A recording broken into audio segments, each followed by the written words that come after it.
Today I'm betting the full brunt of Pathfinder First Edition's character creation to recreate the internet's sexiest cryptid, Casey Frey. Because this is the first of these I'm doing, I want to quickly lay some ground rules. Firstly, these builds are only going till level 7, 8 or 9ish because A, I want them to be viable within the time frame of a normal campaign, and B, because I'm currently level 9, which is the highest level I've ever gotten to in a campaign. Secondly, these aren't going to be optimized very well. I'm designing with the goal of viable for an AP, but expected power level and enemies vary a lot between them. These builds shouldn't overshadow someone's first character, but also shouldn't fail to keep up with veteran players. As you should with any campaign, have a session 0, talk to your GM and the other players, see where everyone's at, not just for optimization levels, but what you're comfortable with, and what kind of game it's going to be. You don't want to build a pure intrigue character if it's just going to be a dungeon crawl. Real quick shout out to Tulok the Barbarian. I'm completely ripping off his format, but I really just wanted someone to start doing these for Pathfinder, and I figured, I guess I'll do it. You love your king, miss. A couple of goals for the build. Casey Frey is a mysterious being of undeniable power, but it is a subtle power. This means we need to be able to do our important work subtly. We need to be able to command and control the peons around us with uncanny moves and a force of will beyond mortal comprehension. It's like he has an agreement with gravity. Oh, wow. We also need to be doing shit way over the top and be rewarded for it. Casey is unbelievably a human, and as much as I wanted to take the reptilian ancestry alternate trait, we are very much in save or suck territory for this build. That means we need all the feats we can get to not be super sucky. End of the day, I ended up with just regular old human stuff, giving us an extra skill rank per level, a +2 to any ability score, and medium size and 30-foot movement speed. You also get a bonus feat at level 1, which will be picking an old friend of mine, Spell Focus. This lets you select one school of magic and gain a +1 to the DC's all spells belonging to that school. We're picking enchantment to make Casey as irresistible to everyone else as he is to me. You could build him as an elf, but the human favored class bonus is straight juice from level 4 onwards. If you're only doing book 1 of an AP and don't anticipate getting past that, then you do you, man. Half elf for skill focus perform dance works well as well. On to ability scores, we use a 20-point buy in my games. Adventure paths are supposedly built for 15-point buy, but every table I've ever played at has found that prohibitively low. If your GM rightfully wants to keep the fear of death at the table, assure them that I've killed many a min-max 20-point buy character while toning down APs. Bone Rack Isle from Skull and Shackles. Man, you do everything. You give them all the possible tools they could ask for, but you can't save the party from itself. Casey Frey is a mind that is beyond our narrow 3-dimensional worldview. This combination of salvia and fine fame means we need intelligence as high as possible for those juicy, meaty DCs. We're starting with a 17 intelligence and using our human ability boost to pump it to 19. Next is charisma at 14. Casey dominates any room he walks into and can snap a mind with a single hip thrust. Our next 3 scores are all tied at 12. Dexterity, Constitution, and Wisdom are all important for saving throws, plus Dexterity for AC and Con for health. I really wanted to squeeze Dex higher for some sick dance moves and a high AC, but ultimately this is where it ended up. Strength is our dump stat at 7. Despite Casey's sweet bod, he simply never has needed to throw a punch. The mere threat is enough. Traits were taken reactionary for that sweet niche bone, letting us control the fight before it starts, and magical lineage, which lets us select one spell and have it count as one level lower for the purposes of metamagic. We're going to be picking Magic Missile, but we'll get to that in a bit. Casey Frey is a raw dog, no archetype psychic, which is a class that up until recently I dismissed as one of those headachy occult classes. Once I had an actual look at it though, it's very similar to a sorcerer, but actually way cooler. You get a number of skill ranks equal to 2 plus your intelligence modifier, plus an extra from being a human, for a total of 7 skill ranks per level. For the first few levels you can really choose between either health or skill rank for your favorite class bonus, so it's up to you if you want to shore up that d6 hit die or lean into your strengths. Don't credit me if you get one shot by a crit though. Actually do, I'd love to hear if someone actually plays my builds. Your skill ranks can really go anywhere. Just as long as Perform, Dance, Intimidate, and Spellcraft are maxed, you're pretty much good to go. Perform Dance isn't a class skill, but it's honestly better that way. Honorable mention to the knowledge skills, perception, and sense motive, but make sure to ask your GM what skills are going to be relevant for the campaign. If you're trekking through the wilderness, maybe reconsider putting everything into knowledge and nobility.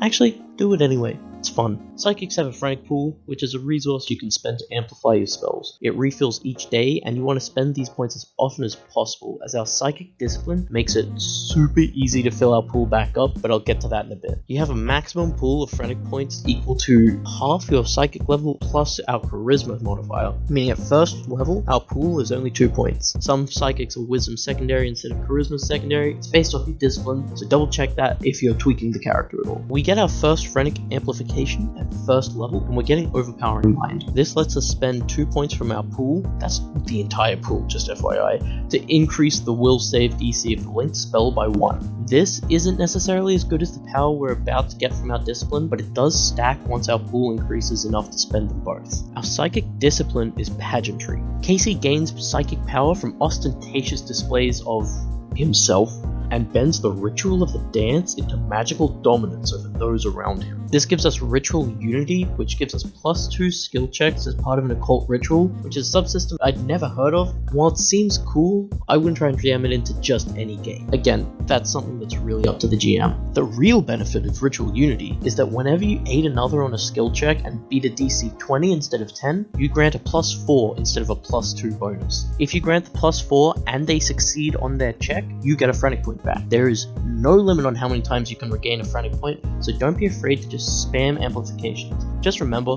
+4 only works for skill checks, not for AC or aid in other attacks. Also don't forget that you're helping people with your bewildering dance moves and sexy flexing. Try to put skill ranks into the skills you think other people will do, so that way you can aid them and get your points back. The pageantry discipline also grants us power from pageantry, which lets us spend a frantic point to increase the casting time of a spell, from 1 standard action or less to a full round action, to increase the caster level and save DC by 2. This is actually pretty nuts. Casting a spell with over-the-top dance moves and unnecessary flair, our magic missile shoots 2 missiles at level 1. Our level 1 spells become DC 19, not too shabby. Just keep in mind that this only works for spells with a casting time of 1 standard action or less.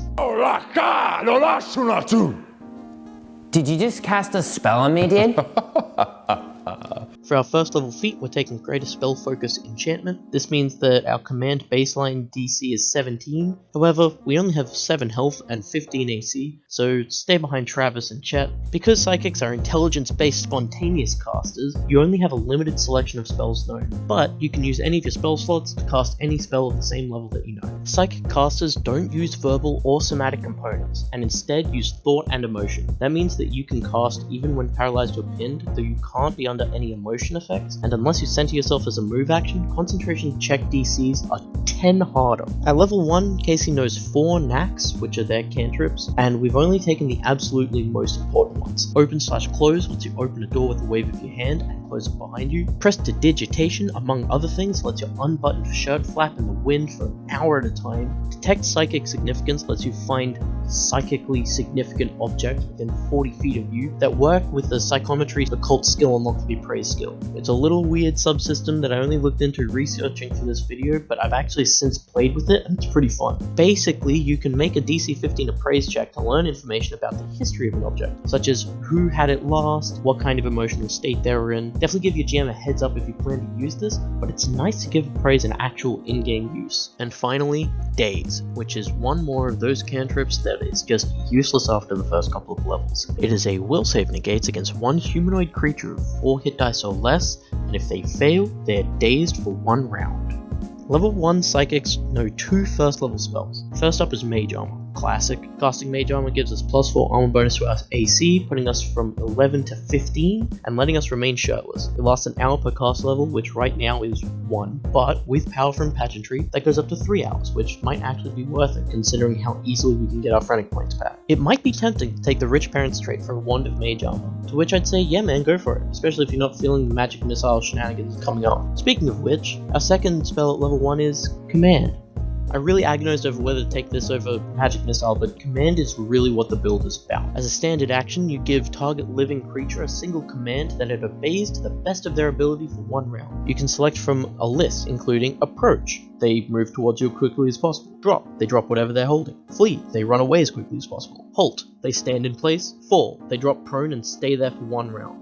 Some GMs may let you substitute other one-word commands, but honestly, it's powerful enough without the extras, and we're getting spells to fill those gaps later. The Pageantry Discipline also gives us a bonus first level spell, Bless. And yes, it is Bless, the spell. As a standard action, you grant yourself and all allies within 50 feet a +1 morale bonus to attack and saves against fear effects. Finally, on to second level, we get Detect Thoughts as a once per day spell-like ability. We can also expend a spell slot of first level or higher to cast Detect Thoughts at that spell level. So if we casted a level 3 spell later, it uses that DC. Detect Thoughts is a standard action to detect thoughts in a 60-foot cone, concentrating for up to 1 minute per level. First round only reveals the presence or absence of creatures with 1 intelligence or higher. The second round reveals the number of thinking minds and what their intelligence scores are. If one of them has above 25 intelligence, they're actually stunned for 1 round.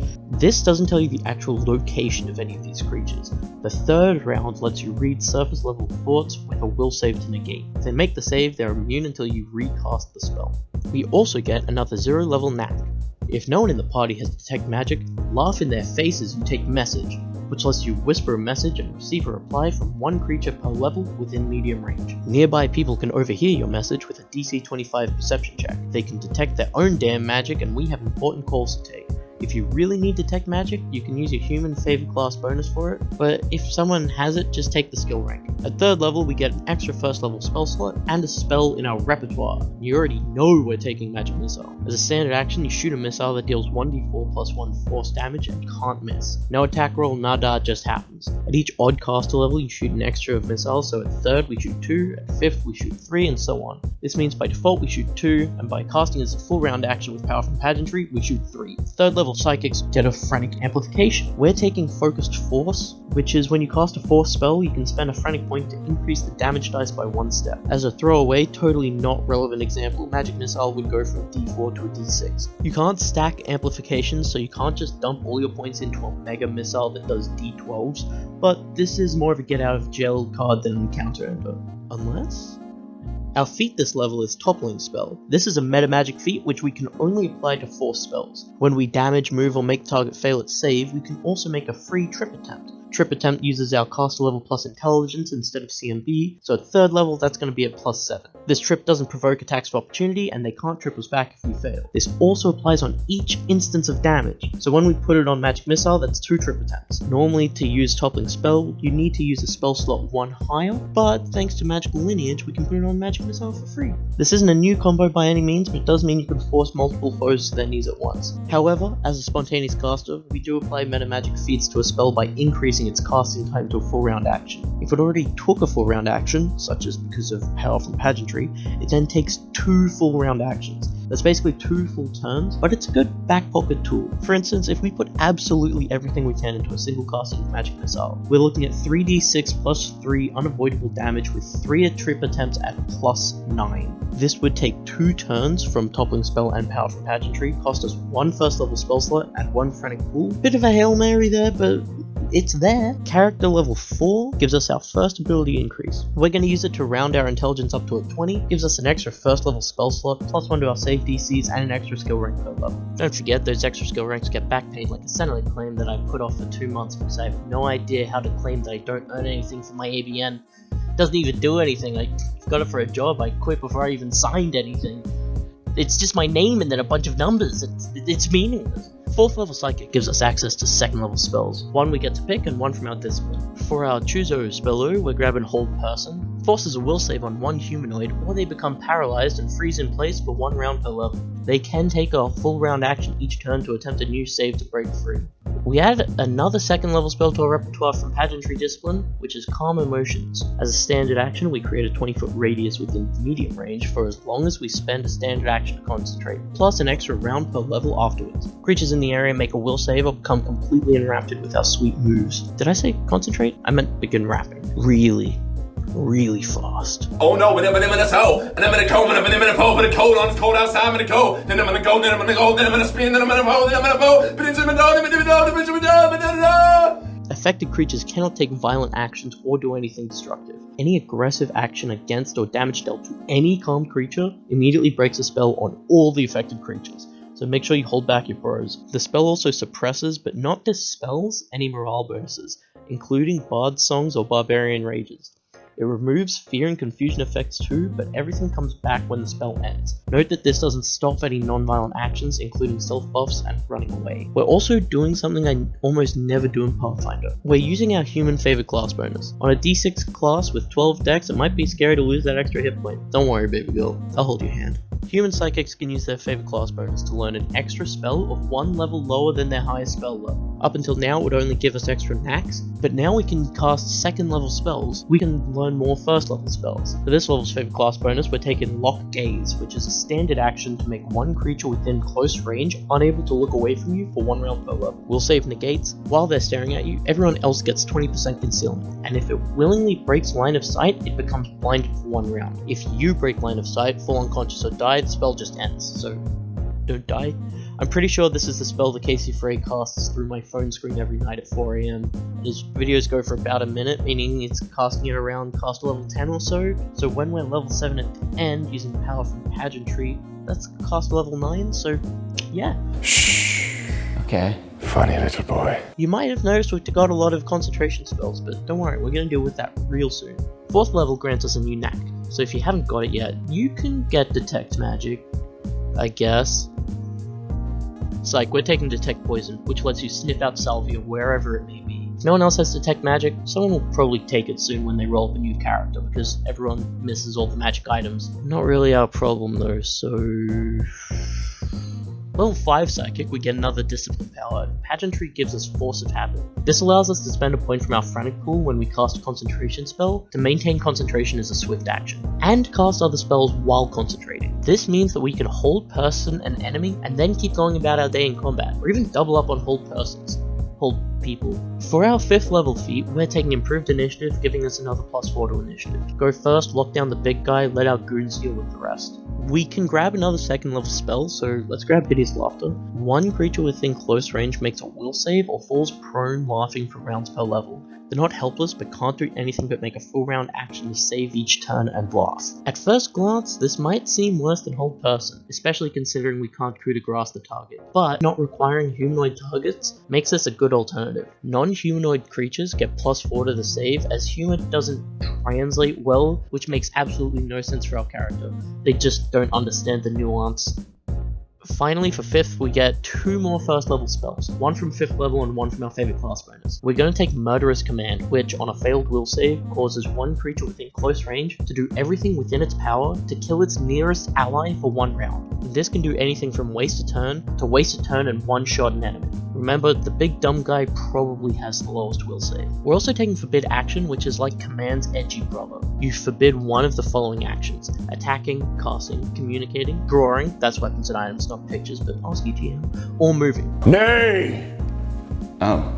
Hey, Casey. Don't touch a thing. Oh, dude, Casey, what are you doing, dude? He's about to take out the trash. Do not touch the rubbish. This doesn't stop them from doing any other action that isn't forbidden. Same as Command, the spell is still decent enough without adding other stuff on top, but if you can convey it in one word, ask your GM, maybe they're cool. At 6th level Psychic, we get 3rd level spells. These are the big ones. First one we're taking is Id Insinuation 2. Target creature makes a will save or is confused for as long as you concentrate, and then 1 round after that. On the first round that they're confused, they roll twice, and you pick which result for what action they take. Normally this would be a completely garbage spell, but thanks to our Force of Habit, we can concentrate as a swift action, meaning we're not neutering ourselves just for the enemy to act normally anyway. The real juicy part though is that this spell can be undercast, meaning we essentially add Id Insinuation 1 to our 2nd level spell's known. Confused? Good, the spell's working. Id Insinuation 1 works pretty much exactly the same as 2, but the enemy doesn't re-roll the confusion roll on the first round and uses a 2nd level slot and DC. 3rd level spells mean we get our 3rd level pageantry spell,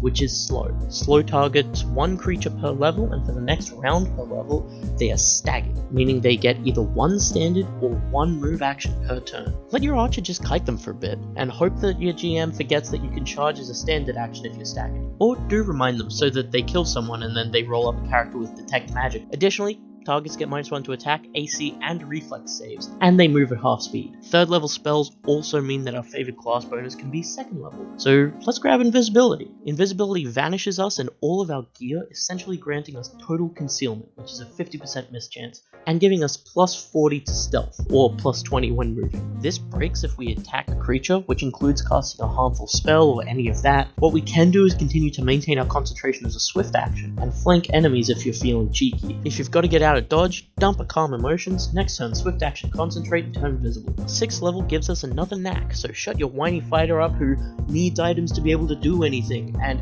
actually does something besides quotes vines at the table by taking Detect Magic. This lets you detect magic and, over the course of 3 rounds, determine the presence of magic, then the number of auras and which is most powerful, and finally the schools of magic. Just remember this isn't a replacement for perception or spellcraft checks. 7th level is our final level for this video's build. For this level's feat we're taking Spell Penetration, which gives us +2 bonus on caster level checks made to overcome spell resistance. For our final Phrenic amplification, we're taking Will of the Dead, which lets us spend 2 Phrenic points to ignore an undead's mind-affected immunity. Undead usually show up at some point if not already, and this means you won't be completely useless. Remember that this works even on mindless undead, but only on undead. Constructs are still going to be a pain. You knew this going in though. Don't blame your broken party on me.